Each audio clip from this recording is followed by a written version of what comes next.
안녕하세요. 소송의 세계 오세호 변호사입니다. 오늘 다룰 사건은 누군가를 강간하는 과정에서 그 강간은 미수가 됐지만 강간 과정에서 피해자가 상해를 입었다면 특수강간치상죄 전부에 대해서 기수가 성립한다라고 판결한 사건입니다.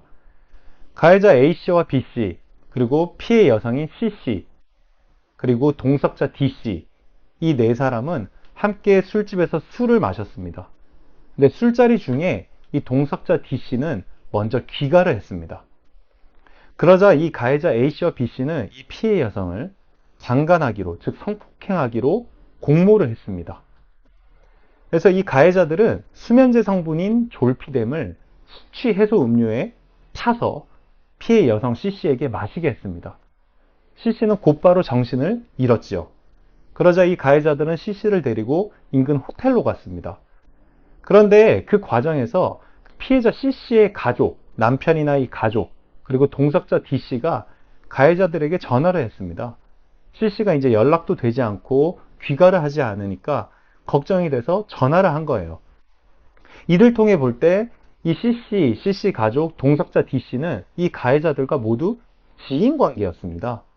그래서 이제 지인과 함께 술을 마시러 갔는데 배우자가 귀가를 하지 않으니까 그 동석자와 그 남편이 계속 전화를 한 겁니다. 가해자에게. 그래서 이 전화를 받은 후에 이 가해자들은 성폭행을 하는 것을 단념을 했습니다. 즉, 강간이라는 결과가 발생하지 않았습니다. 미수가 된 거죠. 하지만 C씨에게 성폭행을 하려고 수면제를 먹였죠. 수면제를 먹여서 정신을 잃었습니다. 그래서 상해가 발생하긴 했습니다. 상해는 기수가 된 거죠. 하지만 이 수면제를 먹인 게 강간을 하려고 먹인 거죠. 상해를 입히려고 먹인 게 아닙니다. 그래서 이런 경우에는 강간치상죄가 성립하는 겁니다. 상해죄가 아니고 독립적인 상해죄가 아니고 강간치상죄가 성립하는데, 그래서 검사는 이 가해자들을 합동강간, 2인 이상이 이제 강간을 하려고 했기 때문에 특수강간치상죄로 이 가해자들을 기소를 했습니다. 그러자 이 변호인은 이렇게 주장을 합니다. 강간은 미수기 때문에 그 전체 범죄인 강간치상죄도 미수로 처벌을 해야 된다고 했습니다. 왜냐하면 어떤 결과 발생이 있는 경우, 기수인 경우와 결과가 발생하지 않은 경우, 미수인 경우는 형량에서 굉장히 차이가 납니다.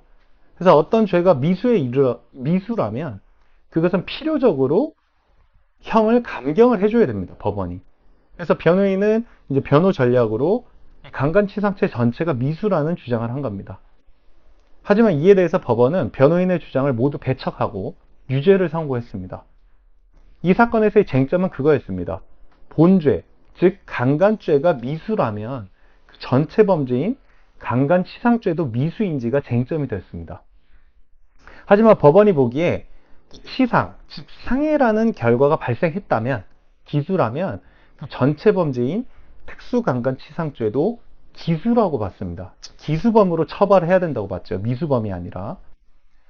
그래서 비록 강간이 미수지만 상해가 기수기 때문에 미수범을 인정해서 형을 감면할 수는 없다라고 판단한 겁니다. 그래서 보통 이제 강간을 했을 경우 상해가 반드시 발생하는 건 아니죠. 그래서 상해가 발생하지 않는다면 단순히 이제 강간죄만 성립이 될 겁니다. 하지만 상해가 발생했다면 더욱 가중 처벌을 해야 되기 때문에 강간치상죄가 적용이 되는 겁니다. 그래서 결론적으로 법원은 그 상해라는 결과가 발생했기 때문에 이 가해자들이 전체 범죄에 대해서, 즉 특수강간치상죄에 대해서 기수범으로서 책임을 지는 것이 당연하다라고 판결한 사건입니다. 소송의 세계 오세호 변호사입니다. 감사합니다.